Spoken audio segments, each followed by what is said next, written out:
perturbe. El Señor Jesucristo dice: en el mundo tendréis aflicción. Más claro agua. Pero confiad, yo he vencido al mundo. Mi paz os dejo, mi paz os doy, no como el mundo la da. La paz de Cristo es una paz que, a menos que tú la tengas, no te la puedo explicar con palabras. Y mira que sé explicar muchas cosas y el Señor me ha dado, pues yo creo que algo de sabiduría para explicar muchas cosas de su palabra. Pero explicarte lo que es la paz de Cristo, sinceramente, me faltarían palabras para poder explicarte lo que es vivir en cualquier momento y circunstancia de la vida, bajo la enfermedad de un hijo, bajo la muerte de un ser querido, en momentos de guerra, en momentos de necesidad, de crisis matrimonial, problemas de toda índole. Explicarte lo que es tener en esas circunstancias la paz de Cristo, prácticamente es imposible hacerlo con palabras, a menos que usted tenga esa paz morando en su corazón. Así que, hermanos, recordemos lo que dijo el Señor: ¿quiénes somos? La luz del mundo y la sal de la tierra. Si me permiten la expresión, guardemos la compostura en todo momento. Porque ahora se nos van a presentar muchísimas oportunidades y ocasiones para dar testimonio y explicarle a la gente, si es que lo sabes, lo que está sucediendo y cómo va a terminar todo esto. Porque la Biblia no solamente te dice cómo va a empezar todo, cómo se va a desarrollar los acontecimientos, sino que además te dice cómo van a terminar los acontecimientos. Y lo que de entrada te puedo decir es que el mundo nunca más volverá a ser el mismo a partir del 7 de octubre. Nunca más Oriente Medio volverá a ser lo que fue. Europa nunca más volverá a ser lo que ha sido. El mundo espiritual ha cambiado radicalmente. Te lo voy a intentar explicar esta tarde. Porque todo lo que nosotros vemos que está sucediendo en este nivel, en esta dimensión de lo natural, es simplemente, como he dicho muchas veces, y lo repito, un reflejo del mundo espiritual. El mensaje de hoy yo lo he titulado ¿Palestina o Israel? Porque se está oyendo mucho hablar en los últimos días, semanas, acerca de Palestina, de Israel y de Palestina. Y yo tengo que hacer un pequeño alto en el camino antes de entrar en lo que va a ser en sí el mensaje y decirte que no hay que ser ni judío, ni musulmán, ni creyente, ni cristiano, ni nada, para saber que nunca, jamás en la historia hubo un Estado llamado el Estado palestino. Nunca existió tal cosa, jamás. Te voy a decir de dónde viene y quién le puso ese nombre a ese territorio de Palestina. Antes de que los judíos llegaran a ese país y declararan el Estado judío de Israel, como se llama, en 1948, estaban los ingleses en aquel lugar. Después de la Primera Guerra Mundial se repartieron el mundo las naciones vencedoras. Y a Inglaterra le tocó lo que ellos llamaban en aquel tiempo Palestina. Así es que no sacaron de allí al pueblo palestino, porque nunca existió un país llamado o un pueblo llamado palestino, jamás. Entonces sería antes de los ingleses, pues tampoco, porque antes de los ingleses estaban los otomanos. Y sabéis que en ese país han estado todos, los omeyas, los árabes, los bizantinos, los hasmoneos, los griegos, los romanos, prácticamente todo el mundo ha estado por allí. Los cruzados con aquellas cruzadas, y decirles incluso que hasta el rey de España es el único rey del mundo que tiene el título de rey de Jerusalén, por si no lo sabían. Es decir, que por ese pequeño territorio, que es un cruce entre lo que se consideraba la Mesopotamia y Egipto, o la salida al mar Mediterráneo, jamás ha habido un Estado palestino, nunca. No sé si en algún momento lo habrá, pero jamás en la historia ha existido tal cosa. ¿De dónde viene entonces el tema o el término Palestina? Realmente el título, el nombre de Palestina fue un castigo del Imperio Romano a los judíos. Me explico. En el año 132 después de la era de Cristo, después del nacimiento de Cristo, hubo un hombre llamado Bar Kokhba. Su nombre significa hijo de la estrella, Bar, hijo, Kokhba, estrella. Bar Kokhba era un judío que fue declarado el Mesías, el verdadero Mesías de Israel. Ustedes saben que el sueño dorado de Israel ha sido la restauración de la monarquía con un rey descendiente de la tribu de Judá. Y este tal Bar Kokhba, el hijo de la estrella, fue apoyado de una forma tremenda por un rabino muy famoso de la época llamado Rabí Akiva.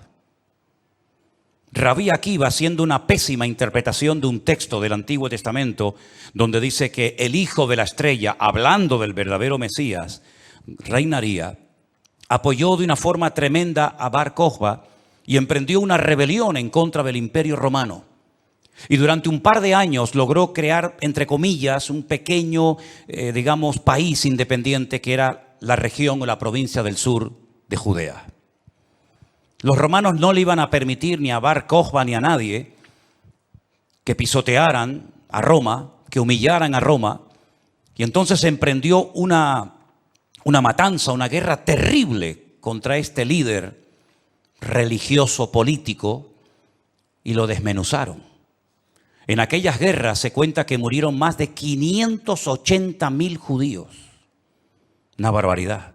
580.000 judíos perdieron la vida, incluido el Bar Kokhba este. ¿Por qué se produjo esta rebelión? Bueno, hay varios factores, varios motivos.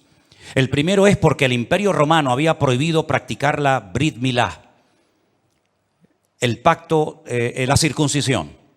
No se podían hacer circuncisiones en Israel y sabéis que eso es algo sagrado, incuestionable. No se negocia el circuncidar sí o no a un varón. Eso es algo que nadie cuestiona. Incluso los judíos ateos lo hacen con sus hijos. Todos lo hacen, sean creyentes, practicantes o no. Y eso estaba prohibido.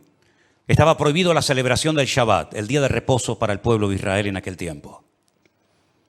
Estaba prohibido enseñar Torah, enseñar la ley de Moisés, celebrar las fiestas.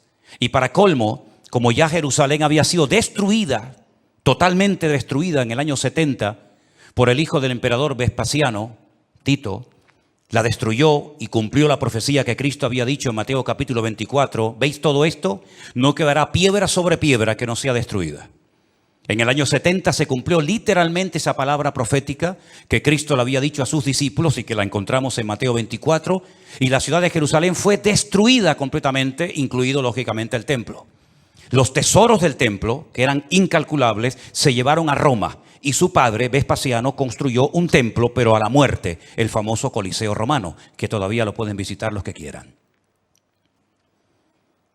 Y para hacer una conmemoración de esta victoria, entrando o muy cerca del Coliseo Romano está el Arco del Triunfo de Tito, por donde les desfilaron las legiones romanas, humillando a los judíos que se los llevaban por miles y centenares a Roma para ser lanzados al circo romano, crucificados, etcétera, etcétera. No solamente ocurrió eso, sino que para más INRI, para más humillación, lo que hizo el emperador Adriano fue cambiarle el nombre a la ciudad de Jerusalén. Subió a lo alto de donde estaba el templo, que es el monte Moriah, donde actualmente está el Domo de la Roca, y al lado la mezquita famosa de Al-Aqsa. Y allí puso un templo a Júpiter, una de las divinidades más adoradas y queridas de Roma. Y le cambió el nombre de Jerusalén por Aelia Capitolina. Y ese fue el nombre que le pusieron. Esto fue una humillación tan grande que no pudieron soportar semejante humillación parte de la tribu de Judá que estaba todavía en aquel tiempo allí, que decidieron emprender una rebelión en contra de Roma. Y en el 132, este hombre, Bar Kokhba, se atrevió a plantarle cara al Imperio Romano. Y durante un par de años tuvo, éxito, pero finalmente fue despedazada y arrasada completamente ese país. El rabino que lo apoyó, el Rabí Akiva, lo llevaron a Cesarea la Marítima. Digo la Marítima porque sabéis que en los tiempos de la Biblia había dos ciudades que se llamaban Cesarea, Cesarea de Filipo al norte y Cesarea la Marítima al lado del mar Mediterráneo. Y allí con peines de hierro al rojo vivo le arrancaron toda la piel y lo torturaron hasta la muerte a Rabí Akiva. Y ya se acabó cualquier otra posibilidad de rebelarse, de levantarse contra el Imperio Romano. Queda un pequeño reducto de judíos, rebeldes, pero bueno, ese es tema para otro día. Y entonces para humillar más a ese país, para que nunca nadie pudiera recordar que un día hubo una ciudad llamada Jerusalén, que ahora se iba a llamar, ya hacía años que se llamaba Elia Capitolina. Al país se le puso Filistea, tierra de filisteos. Y de ahí viene la palabra, el origen de la palabra Palestina. Fue un castigo de Roma a los judíos para que nunca más nadie pudiera echar de menos un país llamado Israel. Y esa es la historia del nombre Palestina. Y por allí, ya digo, han pasado todas las civilizaciones, culturas, religiones, imperios, cruzados, etcétera, etcétera. Pero nunca, a pesar de que Roma le puso a ese país Palestina o tierra de filisteos, jamás hubo un estado propio, gobernado, libre, independiente, llamado el Estado de Palestina. Jamás lo ha habido, nunca. Y no hay ni que ser cristiano para entender esto. Cualquier persona lo sabe perfectamente. Por lo tanto, cuando hace unos días un señor dijo que Jesús era palestino, yo le pediría a los que son de ese país que se pongan en contacto con su embajador o con su presidente y le corrijan a este señor, porque Palestina no existía en la época del Señor Jesús. Hay que decirle a este señor que Jesús era de la tribu de Judá. Su padre y su madre, que están sus árbol genealógico en la Biblia, Mateo capítulo 1, Lucas capítulo 3, eran descendientes de la tribu de Judá, que a su vez estaba entroncada con la casa real del rey David. ¿Y quién era David? Era de la tribu de Judá. Su papá se llamó Isaí. El padre de Isaí fue Obed. El padre de Obed fue Booz. Y Booz era el hijo de Rahab, que se casó con Salmón, que era del pueblo de Israel. Por lo tanto, Jesús era judío. Por eso lo circuncidaron a los 8 días. Por eso subía a Jerusalén 3 veces al año, para celebrar las fiestas que la Torá de Moisés indicaba que tenían que subir a Jerusalén. Por eso Jesús nunca fue a una mezquita. Siempre fue a sinagogas. Porque ni siquiera las mezquitas, el Islam, existía en la época de Jesús. Sino que tendrían que pasar más de 600 años, más de 6 siglos y medio, hasta que naciera el Islam. Que por cierto significa sumisión. ¿A quién? Lo interesante es que el Señor Jesucristo, cuando es juzgado por sus enemigos, en este caso los romanos, el que lo sentencia a muerte, ordena poner encima de la cruz un título escrito en 3 lenguas: latín, griego y árabe.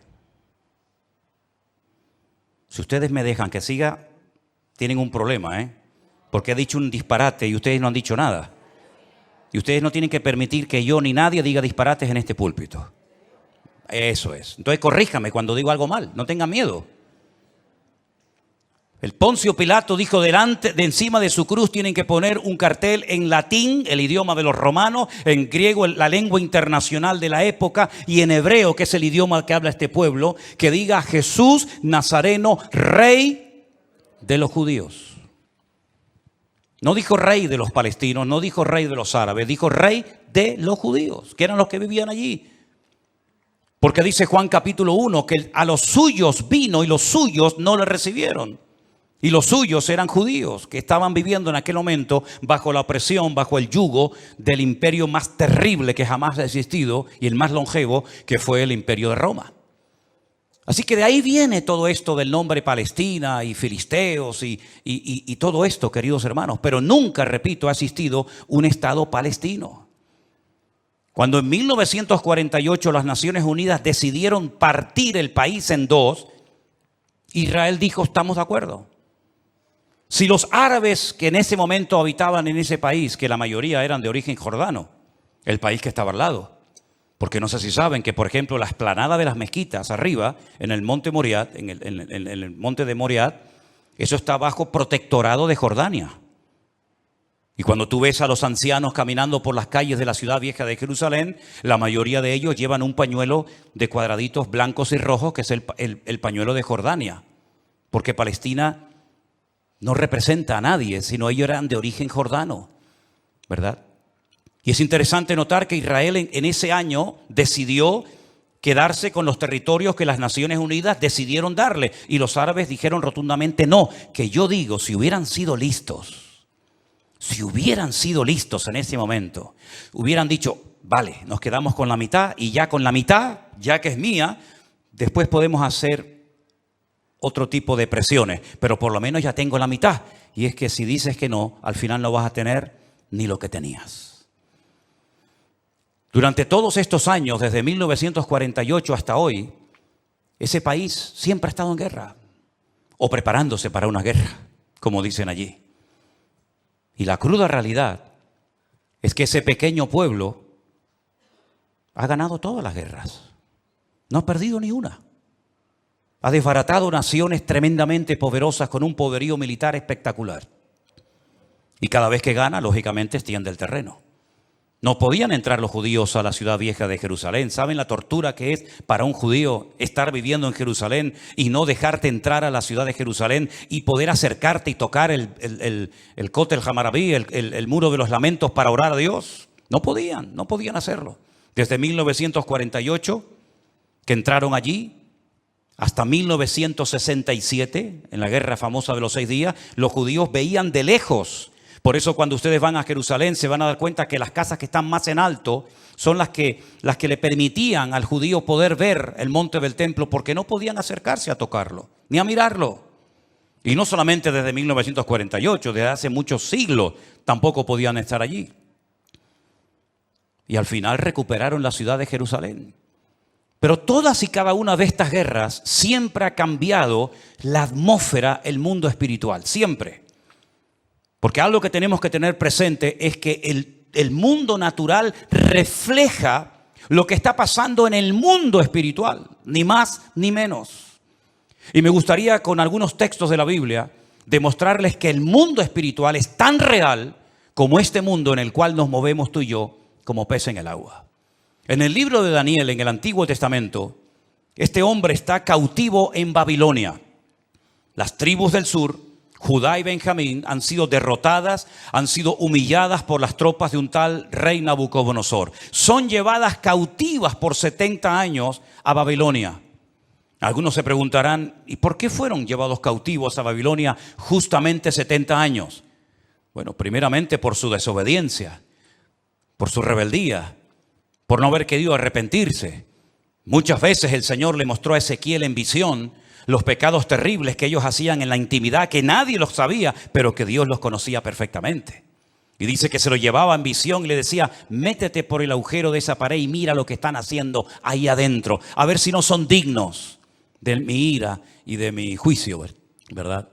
Y por 70 años son llevados a Babilonia para que la tierra descanse en una celebración que todavía, en una ley que todavía los religiosos, los agricultores religiosos practican, otros no. Y es la ley de la Shemitah.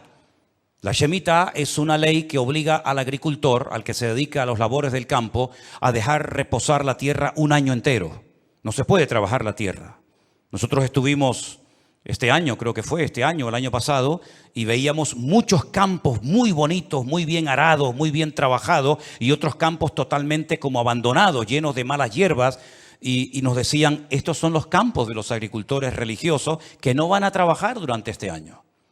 Por la ley de la Shemitah, que es el descanso de la tierra.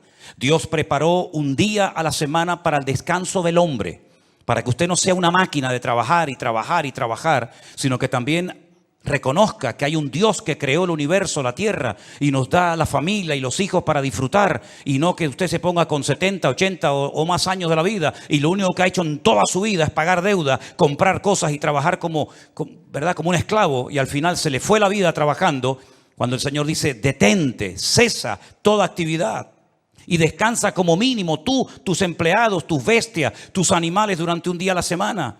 Y así reconocen la obra creadora de Dios y así renuevas tu fuerza para empezar una nueva semana con la bendición de Dios. Pero también la tierra, el Señor la cuida, porque dice la Biblia que la tierra es de Dios, no es del hombre. La tierra de Israel no es de los judíos. La tierra de Israel, ese territorio tan pequeñito, no es de los palestinos. ¿Quién es el dueño de la tierra? Es Dios, lo dice en su palabra. Del Señor es la tierra y su plenitud. Y dice la Biblia que durante los 490 años que vivieron allí cuando entraron con Josué, nunca cumplieron la ley del reposo de la tierra. Por lo tanto, la tierra necesitaba descansar 70 años. 70 por 7, ¿cuánto es? 490. Después de los 70 años de cautiverio, logran volver otra vez a su país, restauran el muro, restauran la ciudad, restauran el templo, vuelven otra vez a la vida normal, digamos. Pero sin embargo, antes de salir, hay un hombre llamado Daniel que escribió un libro extraordinario, donde él nos habla de cosas que habían ocurrido, que les habían llevado a esta situación terrible, y cosas que iban a ocurrir en el futuro. Pero una de las cosas que Daniel cuenta muy interesante es el conflicto, la guerra, la realidad del mundo espiritual. Por ejemplo, podríamos leer muchos pasajes, pero en Daniel capítulo 10, a partir del versículo 12, la palabra de Dios dice así: entonces me dijo, Daniel, no temas, porque desde el primer día que dispusiste tu corazón a entender y a humillarte en la presencia de tu Dios, fueron oídas tus palabras y a causa de tus palabras yo he venido. Está hablando con un ángel que se le ha presentado a Daniel, ¿sí? Mas el príncipe del reino de Persia se me opuso durante 21 días. Pero he aquí Miguel, uno de los principales príncipes, vino para ayudarme y quedé allí con los reyes de Persia. Intentaremos explicar esto lo mejor posible. He venido para hacerte saber lo que ha de venir a tu pueblo en los postreros días. Porque la visión es para esos días. No es para el tiempo de Daniel, es para los postreros, los tiempos finales. Mientras me decía estas palabras, estaba yo con los ojos puestos en tierra, enmudecido. Pero he aquí uno con semejanza de hijo de hombre tocó mis labios. Entonces abrí mi boca y hablé y dije al que estaba delante de mí: Señor mío, con la visión me han sobrevenido dolores y no me queda fuerza. ¿Cómo pues podrá el siervo de mi Señor hablar con mi Señor? Porque al instante me faltó la fuerza y no me quedó aliento. Y aquel que tenía semejanza de hombre me tocó otra vez y me fortaleció y me dijo: muy amado, no temas, la paz sea contigo, esfuérzate y aliéntate. Y mientras él me hablaba, recobré las fuerzas y dije: hable mi Señor, porque me has fortalecido. Y me dijo: ¿sabes por qué he venido a ti? Pues ahora tengo que volver para pelear contra el príncipe de Persia. Y al terminar con él, con el príncipe de Grecia, que vendrá. Pero yo te declararé lo que está escrito en el libro de la verdad, y ninguno me ayuda contra ellos sino Miguel, vuestro príncipe. Aquí está hablando de príncipe, el príncipe de Grecia, el príncipe de Persia. Habla de un arcángel tremendamente poderoso que aparece en pocas ocasiones en la Biblia, llamado Miguel, que dice que es el príncipe que protege al pueblo de Israel de ser aniquilado y destruido. Porque una cosa que les quiero decir y que os quede clara, y me da igual si estáis de acuerdo o no, me da igual, créame, pero te lo tengo que decir. Recientemente se le preguntaron a altas autoridades de Hamás y le dijeron: si pudierais elegir entre tener todo el Estado de Israel, todo el territorio, de norte a sur y de este a oeste para ustedes, o la destrucción, la aniquilación total y absoluta del pueblo de Israel, ¿qué elegiríais? ¿Sabe la respuesta, no? Preferimos que no exista ni un solo judío sobre la faz de la tierra antes de quedarnos con todo su territorio. Porque no es que quieren quedarse con todo el territorio, es que quieren arrojar al mar o al desierto para que muera toda la población de Israel, que en este momento está alrededor de unos 15 millones de personas más o menos repartidas en varias naciones de la tierra. ¿Quién puede negociar con alguien que te quiere matar? ¿Quién puede negociar con alguien que viola a tus hijos y los quema delante de tu presencia? ¿Quién puede negociar con alguien que le abre el vientre a una mujer embarazada y le saca a su hijo que aún está con vida? ¿Quién puede negociar con alguien que te odia y que el sueño de su vida es destruirte a ti y a toda tu descendencia? ¿Quién puede negociar con semejantes salvajes? Fijaros que ya no digo animales, como decía hasta el otro día, porque no quiero ofender a los animales. Pero aquí encontramos una realidad espiritual. Daniel estaba orando, estaba ayunando por 21 días, 3 semanas seguidas. Y la respuesta a su oración no venía la respuesta a su oración. Y finalmente se le presenta un ángel y le dice: desde el primer día que te pusiste a orar, tu oración llegó a la presencia de Dios. Y entonces, ¿por qué no vino la respuesta? Porque el príncipe de Persia se me oponía. Había interferencias, por decirlo de alguna manera, en el mundo espiritual. ¿Quién es el príncipe de Persia? Un poder espiritual, un príncipe de las tinieblas que no quería que Daniel recibiera la revelación y la información de lo que le iba a pasar a su pueblo a corto y a largo plazo. Y con esto coincide lo que se ha leído esta tarde desde este mismo púlpito, la famosa armadura del cristiano en Efesios capítulo 6. Donde el apóstol Pablo dice: nuestra lucha ahora como creyente no es contra sangre y contra carne, no. Esa ya no es nuestra batalla, esa ya no es nuestra lucha. Nuestra lucha, que existe y es real, es contra principados y contra potestades, contra los gobernadores de las tinieblas, contra huestes espirituales de maldad en las regiones celestes. Y por eso Pablo describe la armadura del soldado romano, pero dándole como una aplicación para que el cristiano pueda vivir en todo momento bien armado, bien preparado, bien listo para poder enfrentar ese conflicto espiritual que todo creyente sabe perfectamente que está librando. Fijaros que las últimas palabras del apóstol Pablo cuando escribe a Timoteo le dice: he peleado la buena batalla. No ha sido fácil llegar hasta la meta, Me han torturado, me han apedreado, me han puesto en la cárcel, etcétera, etcétera. Y he peleado la buena batalla y he acabado la carrera. A Timoteo, cuando está pasando un momento de desánimo, de caído en su espíritu por las presiones y las luchas que está llevando a cabo en la iglesia que está pastoreando en Éfeso, le dice: pelea la buena batalla, echa mano de la vida eterna, sufre penalidades como buen soldado de Jesucristo. Yo sé que por ahí se ha predicado un evangelio aguado, un evangelio donde ven a Cristo y todos los problemas se te van a solucionar. No es verdad. Dios te va a dar gracia, paz y fortaleza en medio de los problemas. Pero muchos problemas no van a desaparecer por el hecho de que ahora usted se ha convertido a Cristo. Si le han predicado otra cosa, no es mi problema, pero sí es mi responsabilidad decirle que la vida no es fácil, ni para el ateo ni para el creyente. Y dice la Biblia que cuando sale el sol calienta buenos y calienta malos. Y cuando hay guerras mueren buenos y mueren malos. Y cuando hay un naufragio mueren cristianos y mueren ateos. Y cuando hay un atentado, cuando hay un terremoto o cuando hay un tsunami, mueren cristianos, mueren blancos, mueren ricos, mueren todos. Porque es parte de la vida. Pero en medio de las tormentas y sufrimientos de la vida, nosotros sabemos que el Señor está a nuestro lado. Y eso es lo que nos da la fuerza para decir: Dios está conmigo porque yo sé en quién he creído. Miren a Job, y no me quiero ir del tema, pero miren a Job, un hombre que perdió a sus hijos, un hombre que perdió su salud, un hombre que perdió su patrimonio, toda la vida trabajando para tener 4 cosas y en un día las perdió todas, como le puede pasar a cualquiera, ¿o no? Sin embargo, cuando su mujer le dice: maldice a Dios, ¿qué tipo de Dios tienes tú? Que hoy te da y mañana te quita, ahora te sana y mañana te enferma. Y le dice: como cualquier persona incrédula, insensata, has hablado. Yo sé en quién he creído y aunque Dios me mate, yo lo voy a seguir adorando porque yo sé que mi Redentor está vivo. Podemos tener paz en medio de la tormenta, podemos dormir en paz, como dice la Biblia: en paz me acostaré y asimismo dormiré.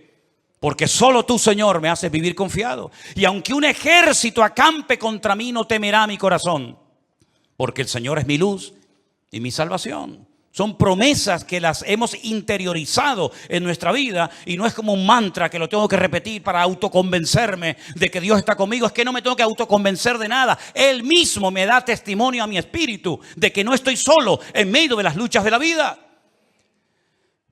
Y el pueblo de Israel no es que sea el mejor pueblo del mundo, Yo no estoy aquí para hacer, digamos, una disertación a favor de unos que son muy buenos y otros que son muy malos. Yo no estoy aquí representando a nadie. Yo solamente represento a mi Dios. Y mi Dios no se casa con nadie. Y mi Dios ama a todo el mundo por igual y mi Dios no hace acepción de personas. Y todos los seres humanos, me da igual son palestinos o son judíos o son canarios o son latinos o de donde sea, todos los seres humanos tenemos que arrepentirnos delante de nuestro Dios por nuestros pecados. Y aquí no hay ni buenos ni malos, sino que aquí cada uno tiene que ser consciente de que no hay justo ni aun uno delante de la presencia del Señor. El mismo Señor Jesucristo, y hoy lo leía en el Evangelio de Mateo, le decía a los judíos: si no os arrepentís, todos pereceréis igualmente. Por lo tanto, mis queridos hermanos, lo importante es saber que estamos en una guerra espiritual porque estamos a punto, y lo vamos a ver, que todo va a cambiar. La película que hemos vivido hasta el día de hoy, nuestra vida ha sido como una especie de película con diferentes actores, diferentes escenarios, ¿verdad? El escenario va a cambiar completamente. Los actores van a cambiar. El guión va a cambiar. Y cuando está a punto de producirse un cambio en el mundo significativo que afecta a miles y a millones de personas, hay siempre guerra en el mundo espiritual. Miren cuando Cristo nació, la guerra espiritual que hubo. Comenzaron a asesinar niños, ¿verdad? Comenzaron una serie de revoluciones porque cada vez que va a haber un cambio que va a afectar la economía, la política, la vida social, etcétera, siempre hay un conflicto espiritual tremendo.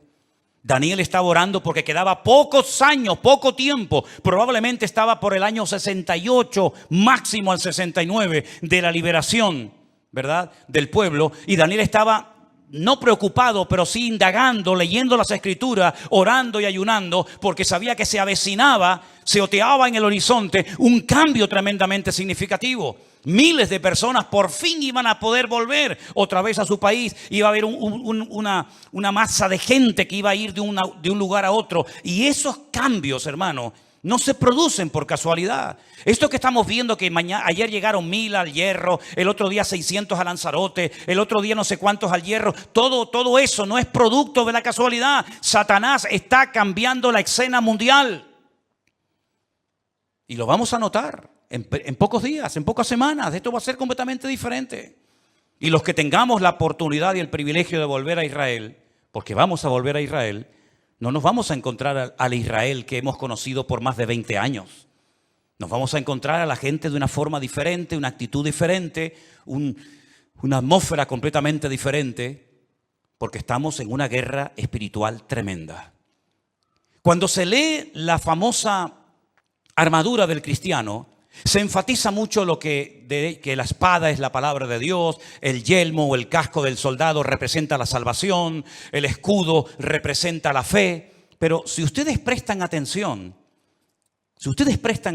a esa armadura de la cual Pablo nos está hablando aquí en Efesios capítulo 6, lo primero que él hace cuando escribe la carta es orar para que los ojos de vuestro entendimiento sean alumbrados y tengáis espíritu de sabiduría y de revelación en el conocimiento de él. Pablo dice que a los incrédulos Satanás les cegó el entendimiento. Y uno dice, ¿cómo? ¿Cómo es posible que gente tan inteligente, capaz de hacer cosas tremendas, cuando le hablas de la Biblia no se enteran de nada? Son como ciegos, como analfabetos espiritualmente hablando. Capaz que el tipo es un matemático, un científico espectacular, pero cuando le hablas de las cosas del reino, de las cosas espirituales, dice que para él son locura, no las entiende.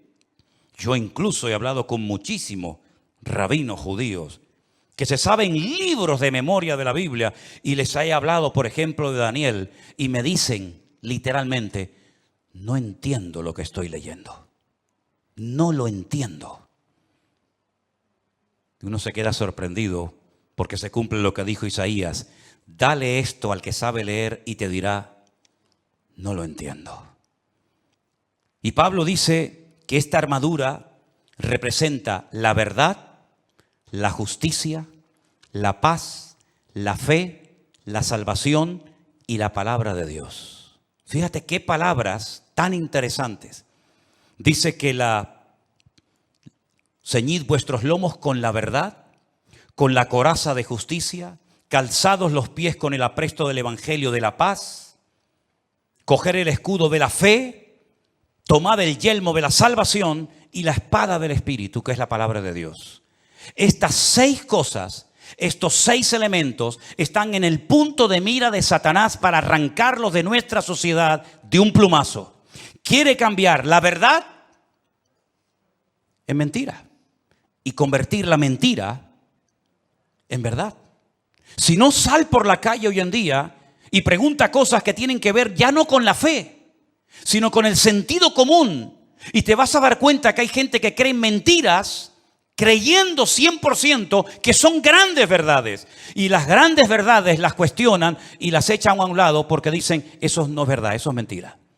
Esa es una de las estrategias del diablo: bombardear, dinamitar las escuelas, las universidades, incluso también, como no, las iglesias, la familia, los gobiernos, la política, el arte, la pintura, la literatura, todo, para que al final la sociedad siga creyendo más en las mentiras que en las verdades. ¿Quién enseñó que para ir al cielo hay que explotarse? Es una gran mentira. Pero 1.000 millones creen que es una gran verdad. Aquí vino hace poco una persona que me decía, ¿cómo es posible que ustedes crean que la tierra es redonda si la tierra es plana? Y decía, pero ¿me está hablando en serio este hombre? Quiere quitar la verdad y convertirla en mentira. La justicia la quiere convertir en injusticia. De hecho, muchas veces hay más sentido común, más sentido de la justicia en la calle, en la sociedad, hablando en una cafetería o en un bar, que cuando ves un acto supuestamente de justicia, que es una tremenda injusticia. Cuando a una persona se le meten en su hogar y no los puedes echar porque no tienen dónde vivir. Y no les puedes cortar la luz y el agua porque es un delito si le corto a un ocupa en mi casa la luz y el agua. Que han convertido la justicia en injusticia. Ya no tiene derechos el propietario, ahora tiene derechos el que usurpa la propiedad ajena. ¿Eso es una justicia? ¿Eso es justicia? Quiere cambiar la paz en guerra, cosa que sabe hacer perfectamente. La fe en incredulidad, la salvación en muerte y en desesperación eterna, y la palabra de Dios por cualquier cuento que cuenten por ahí, dándole más credibilidad a las mentiras que al libro eterno llamado Biblia o palabra de Dios. ¿Qué te parece? Estamos viviendo en tiempos peligrosos porque dice Daniel capítulo 7 verso 2 que los vientos han comenzado a soplar en el gran mar. Miren ese versículo. Daniel dijo, miraba yo en mi visión de noche y he aquí que los 4 vientos del cielo combatían en el gran mar. En la Biblia, el gran mar es el mar Mediterráneo. Es el mar que toca muchos países europeos y también del norte de África. ¿Y de dónde se levantará un personaje siniestro que tendrá un poder tremendo? Económicamente hablando, políticamente hablando, económicamente hablando, del antiguo territorio que ocupaba el reino de Roma. Todo lo que es el norte de África, parte de Oriente Medio y todo lo que es Europa, hasta lo que se conoce como Finis Terrae, el fin de la tierra para los romanos hace 2000 años.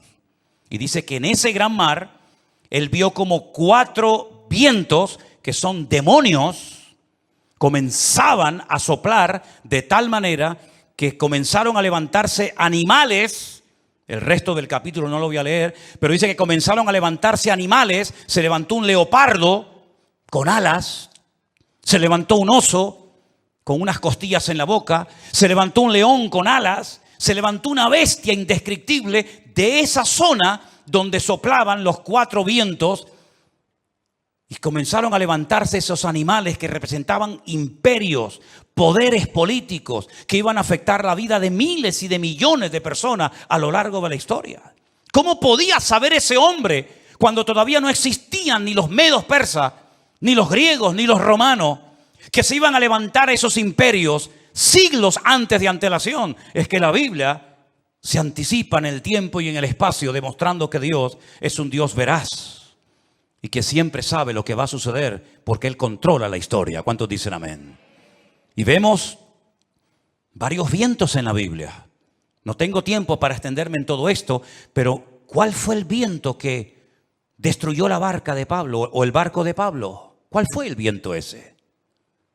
Es el viento que golpeó contra un creyente, contra un representante del cuerpo de Cristo, el Euroclidón. El Euroclidón destrozó la nave de Pablo y Pablo tuvo que ir a tierra a calentarse y a salvar la vida. Ese viento soplará. Son nombres de la mitología griega. El Aquilón, el Austro. Son vientos que se mencionan, por ejemplo, en el libro del Cantar de los Cantares. Métanse y estudien las direcciones de estos vientos. Generalmente los vientos, depende del viento, suelen ir en una misma dirección, pero llegará un momento en el que se producirá como una especie de huracán, ¿verdad? Donde hay vientos de norte, de sur, de este, de oeste, y es imposible navegar de esa manera. Es imposible navegar con 4 o 5 vientos diferentes. Y eso es lo que va a pasar en los últimos tiempos. Representa la lucha del mundo espiritual con nombres de vientos que aparecen en la Biblia. Y esos vientos se van a llevar a cabo en una zona geográfica en la que tú y yo también vivimos. Y por eso Europa va a ser afectada grandemente en los últimos tiempos. ¿Qué es lo que hay detrás de todo esto? No es una lucha de unos contra otros simplemente. Es una lucha de Satanás contra Dios y su palabra. Ni más ni menos. ¿Quién puede más? ¿Alá o el Dios de ustedes? ¿Quién puede más? ¿El Corán o vuestra Biblia o Torá? Es una lucha de tipo espiritual. Y si no estamos velando y orando, no vamos a saber cómo comportarnos, cómo actuar en este tiempo. Porque algo muy importante, que lo vamos a ver ahora en un momento en la pantalla, es cómo Satanás a lo largo de la historia, como una especie de camaleón, si me permiten, ha ido adaptándose a los tiempos, a las culturas, a las tradiciones, y de esa manera ha ido preparando el escenario para esta escena final que tenemos en el horizonte.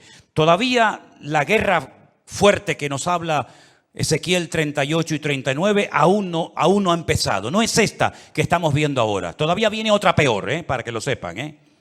Cuando Gog, príncipe de Mesec y Tubal, vienen del norte con 200 millones de soldados para destruir al pueblo de Israel.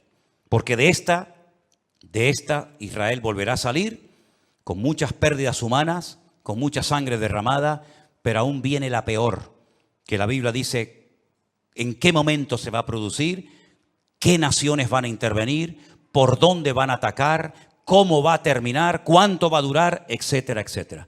Pero tengo una lista que se la voy a poner ahí en la pantalla. Espero que estas características del diablo de los últimos tiempos las tengan en cuenta, porque esta es la forma como Satanás ha decidido actuar en nuestra generación. Primero, lograr los objetivos deshumanizando a la humanidad. Eso ya es una realidad entre nosotros. El objetivo, lo que se pretende alcanzar, está por encima de cualquier precio de vida humana. Si mueren 1000, da igual, traemos otros 1000. Si son 10.000, traemos otros 10.000. Es como cuando los romanos estaban al pie de la montaña de Masada. ¿Se acuerdan en Masada, en el desierto de Judea? Dice la Biblia que había arriba en Masada un reducto de judíos que no querían rendirse. Ellos rodearon la muralla de Masada y comenzaron durante años y años y años a echar tierra para construir una rampa que todavía se puede ver, y por esa rampa subieron ¿cómo se llama? El aparato ese de madera grande. Ahora ya lo diré. 4 años preparando esa rampa para poder subir arriba. Dice la Biblia que la iglesia es columna y baluarte. Ahí está, ya me vino. El baluarte. El baluarte era esa torre de madera que iban arrastrando los esclavos. Dentro iba llena de soldados y cuando llegaba arriba se abrían las compuertas y salían para atacar. 4 años preparando esa rampa de tierra. ¿Cuántos murieron? Miles. Muchos de los que estaban trabajando al pie de la montaña eran familiares, conocidos, vecinos o amigos de los que estaban arriba, rodeados por las legiones romanas. Hay una película de Peter O'Toole que se llama Masada. Véanla para que vean la historia, qué interesante. Mataban a 200, 300 esclavos, traían más y traían más. El objetivo es lo principal. No importa cuántos mueran para alcanzar el objetivo. Esa es una estrategia del diablo que le está saliendo de maravilla. Y es la misma estrategia que están utilizando estas personas hoy en día. El fin justifica a los medios. La vida humana no tiene ningún valor. El objetivo es lo principal. Número 2. La ambición prevalece por encima del respeto a la vida. Voy a conseguir mi objetivo y alcanzar mis metas a toda costa. Me da igual si tengo que torturar, matar, me da exactamente igual. La ambición, la arrogancia de mi corazón es tan poderosa, es tan fuerte, que si tengo que hacer lo que haga falta, lo hago. Número 3. Alcanzar lo divino olvidando lo humano. Si para ir al cielo y tener las 90 que dicen que voy a tener allá arriba, tengo que asesinar a todos estos, estoy dispuesto a hacerlo, porque lo divino, lo que yo creo que es lo divino, prevalece sobre lo humano. Una estrategia diabólica terrible. Cuando hace unos días vi en un reportaje que hicieron y le preguntaban a unos niños de entre 8 o 10 años, ¿qué quieren ser cuando sean grandes? Y decían, nosotros queremos ir al cielo. Por eso queremos prepararnos y convertirnos en mártires. Una criatura que lo que tiene que hacer es jugar y disfrutar de la vida. Lo divino ha desplazado toda racionalidad o todo raciocinio. Es el mundo al revés. La tecnología de la desinformación. España es número 1 en esto, España es capaz de ponerte una imagen que no tiene nada que ver con lo que está hablando. De hecho, ha habido a veces en varias cadenas de televisión en España que están hablando de un conflicto X, de una situación cualquiera que sea, y ponen unas imágenes de hace años que no tiene absolutamente nada que ver con lo que ellos están contando en ese momento. Como tienen el poder de quitar, de poner, de añadir, de etcétera. Y cuando venga la inteligencia esta que llaman, ¿cómo es? Cuando venga la inteligencia virtual o artificial, perdón, ni te imaginas las barbaridades que vamos a ver donde personas están comenzando a decir cosas que ellos jamás han dicho, pero que por una manipulación de la tecnología te hacen creer lo que no han dicho o lo que han dicho, en fin. Una locura. Los medios de comunicación son una fábrica que crea deliberadamente ignorancia. Cuanto más ignorante sea la gente, mejor. La ignorancia para ellos es poder. Cuanto más ignorante sea una persona sobre la realidad, sobre la Biblia o sobre lo que sea, mejor.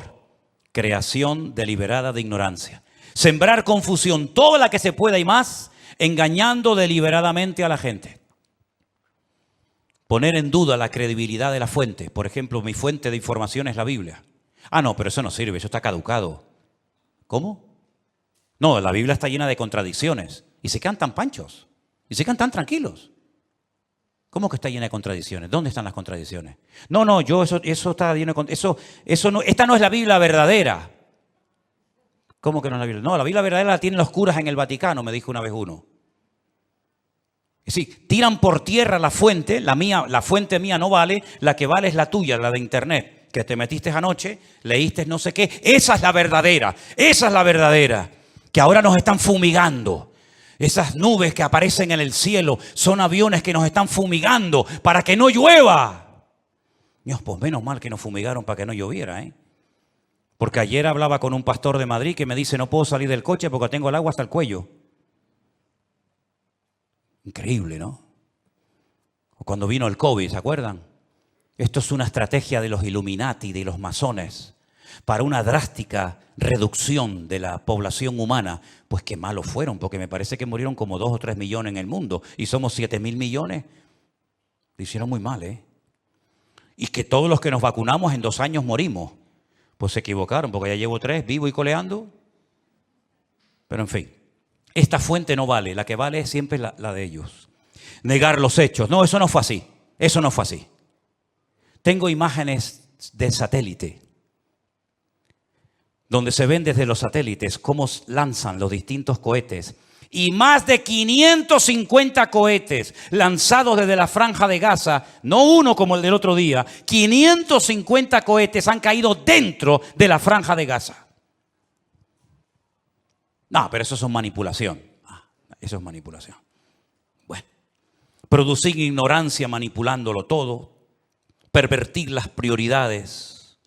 Como aquellos que estaban construyendo un edificio tan grande, tan grande, tan grande, que dice que se tardaba 1 año en subir un bloque desde abajo hasta arriba. Y cuando iban por el camino iban tan agotados que caían, se mataban. Y entonces la gente comenzaba a llorar y decía, pobrecito, no lloro por él, lloro por el ladrillo que no logramos ponerlo arriba. Lloraban más por el ladrillo que se había perdido que por la persona, por la vida que se había perdido. Hermanos queridos, vivimos en un mundo loco, al revés y patas arriba. Y permítame decirles que esto no ha hecho más que empezar. Nosotros como cristianos y como hijos de Dios no tenemos que tener ningún temor, porque ya sea que vivamos o muramos, somos del Señor. Y las puertas del Hades no prevalecerán contra la iglesia, dice la Biblia.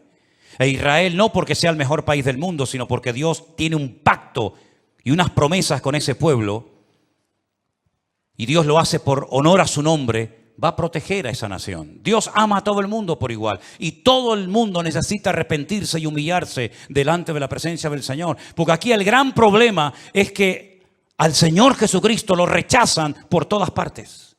Pero ojo, también los católicos rechazan a Jesús, ¿eh? Cuando usted le da más culto a su madre que a Jesús, usted está rechazando a Cristo. Cuando usted le da más prioridad a la madre que al hijo, usted está blasfemando el nombre de Dios. Ay, no diga eso. Pues, ¿qué quiere que le diga? Cuando usted le da más honra, más culto, más reverencia a la criatura que al Creador, usted está haciendo exactamente igual que aquellos que no quieren saber nada del Señor Jesucristo. Porque el Señor Jesucristo dijo, separados de mí, nada podéis hacer. ¿Tú crees que lo que tú has conseguido en la vida a Dios le impresiona? Dime la verdad. ¿Tú crees sinceramente que lo que tú has conseguido con sudor y lágrimas durante toda tu vida, Dios lo necesita? ¿Te lo vas a llevar en la caja cuando llegues a la otra vida? A Dios le impresiona. Ay, todo lo que tiene. Dios tiene 1000 veces más cosas que tú. Por lo tanto, Dios no necesita nada de nosotros. Somos nosotros los que le necesitamos a Él. Porque ya el Señor Jesucristo lo dijo, separados de mí, nada podéis hacer. Y esta realidad espiritual en la que estamos viviendo tú y yo hoy en día, la única forma de mantenernos firmes en el día malo, y ya empezó el día malo para nosotros. Mira, Moisés tuvo su día malo, Salió a dar una vuelta y se cargó a un hombre. Ese fue el día malo de Moisés. Pedro tuvo su día malo cuando aquella chica lo apuntó con el dedo y le dijo, tú eres uno de ellos. Y él le negó. Ese fue el día malo para Moisés, para Pedro. Elías tuvo su día malo cuando una depresión lo prendió y le dijo, Señor, quítame la vida, ya no aguanto más, estoy solo, ya no quiero seguir adelante. Ese fue el día malo. Adán y Eva tuvieron su día malo en el huerto del Edén. Pero tarde o temprano todos tendremos nuestro día malo. Y dice la Biblia, para que habiendo acabado todo, estar firmes. Y la única manera de poder estar firme y no caer en depresión, en desánimo y en tantas cosas que se hacen, es poniendo la mirada y la confianza solamente en nuestro Dios. Yo por eso he aguantado más de 40 años como cristiano. Porque los cristianos me han dado muy buen ejemplo y me han ayudado mucho. Pero los peores ejemplos que me han dado la gente en esta vida justamente también han sido los que se llaman cristianos. Y en las iglesias he sido muy bendecido y muy bien tratado, pero también he sido muy cuestionado y criticado. Pero ¿saben qué? Yo no me convertí a ustedes. A mí no me cambió la vida ningún pastor, ningún reverendo, ninguna iglesia. No, a mí me cambió la vida mi Señor Jesucristo. Y cuando ponemos nuestra mirada en los hombres nos llevamos grandes desilusiones en la vida. Pero cuando ponemos nuestra mirada en el Señor jamás caeremos, porque siempre tendremos su presencia y su bendición en nuestras vidas. Asegúrate de tenerlo a Él siempre presente en tu vida. Asegúrate de empezar el día, de vivir el día con Él. Parece mentira, ya estamos a finales de octubre, ¿eh? Se nos fue otro año prácticamente. ¿Y cómo va a terminar el año? Antes del 7 de octubre, todo era diferente. A partir del 7 de octubre, todo ha cambiado. Ayer cuando veía 34 líderes mundiales, incluido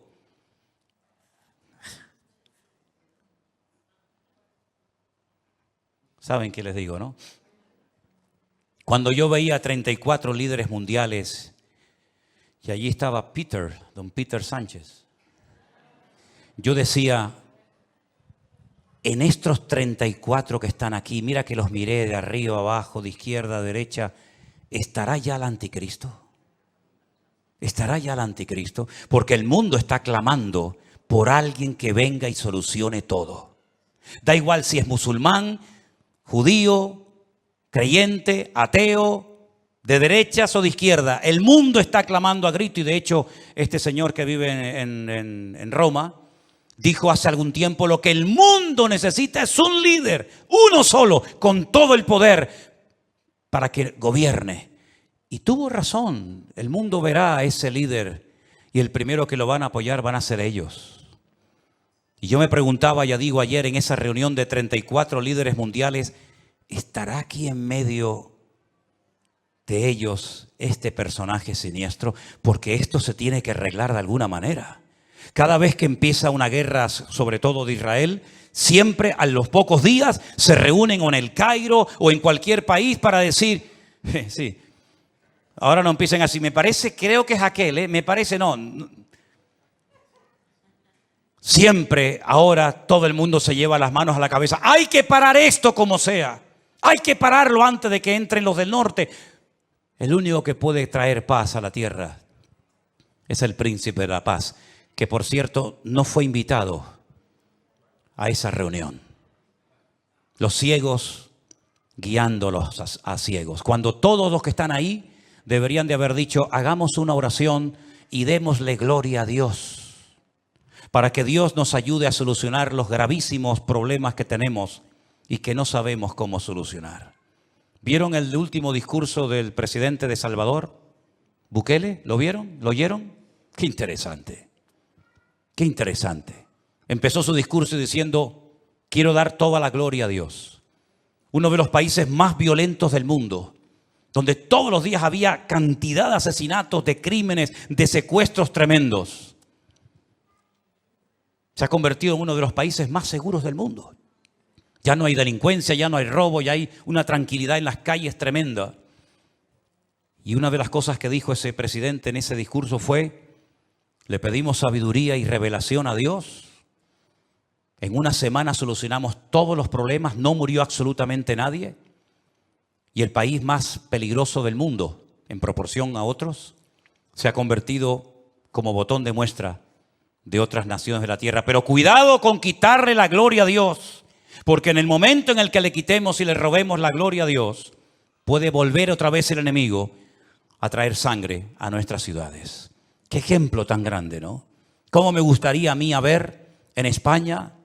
Me imagino que a ustedes, venezolanos, colombianos, cubanos, argentinos, ¿verdad? ¿Cómo nos gustaría ver a todos y a cada uno de nosotros que antes de hacer una reunión para intentar solucionar un problema dijeran, bueno, vamos a hacer una cosa. Vamos a orar, vamos a pedir la bendición de Dios para que Dios nos dé sabiduría y salgamos de este lugar sabiendo lo que tenemos que hacer. ¿Creen ustedes que a Dios no le agradaría que lo invitaran a una reunión para que Él les diera sabiduría a toda esa gente? Por supuesto que sí, pero me parece que no lo vamos a ver. Me parece que no lo vamos a ver. Así que, hermanos míos, cierra tus ojos en esta tarde y vamos a decirle, Señor, nosotros sí te queremos. En estas reuniones no te quieren, pero nosotros sí te queremos, porque te necesitamos más que nunca y queremos que tú traigas primeramente paz a nuestras vidas, paz a nuestros hogares y sobre todo que te vean a ti. y te reconozcan a ti, el único Dios vivo y verdadero, porque es la única manera de que podamos, como dice la Biblia, vivir reposadamente. Te damos gracias, Señor, en esta tarde por tu palabra. Te doy gracias porque sabemos que en esta lucha la victoria es nuestra, porque Cristo ha vencido al enemigo y tu victoria, Señor, prevalece por encima de todo. Te ruego, Señor, en el nombre bendito de Jesús, por esta situación, por este caos tremendo, que nadie sabe cómo pararlo, nadie sabe cómo solucionarlo.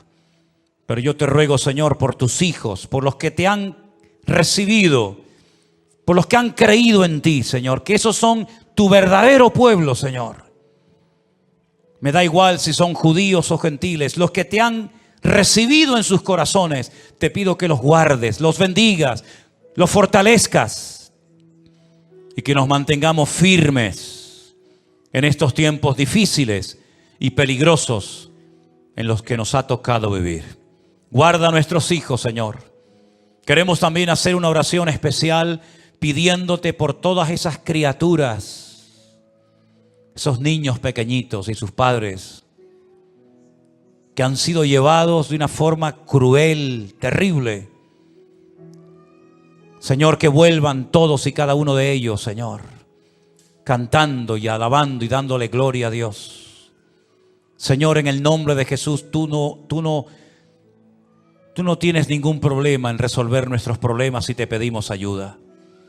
Por eso, Señor, métete en nuestra familia, toca la vida de nuestros hijos, toca la vida de los líderes del mundo para que te reconozcan y clamen a ti, Señor. Faraón pidió ayuda y la recibió. Nabucodonosor pidió ayuda y la recibió. Señor, te pedimos que toque los corazones, que te lleves corazones de soberbia, de piedra, y traigas humildad y arranques las mentiras a las que se agarran millones de personas, porque la única verdad eres tú, Señor Jesús. Gracias por tu paz y por tu presencia en nuestras vidas. En el nombre de Jesús. Amén y amén. Nos ponemos de pie, mis queridos hermanos. Si tú dispusieres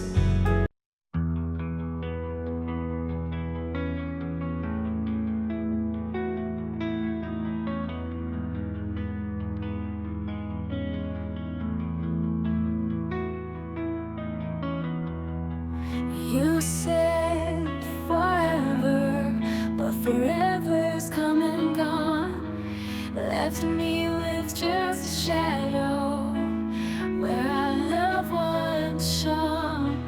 I tried to hold on tight, but you were already gone. Leave me to pick up the pieces of a love that's turned to stone.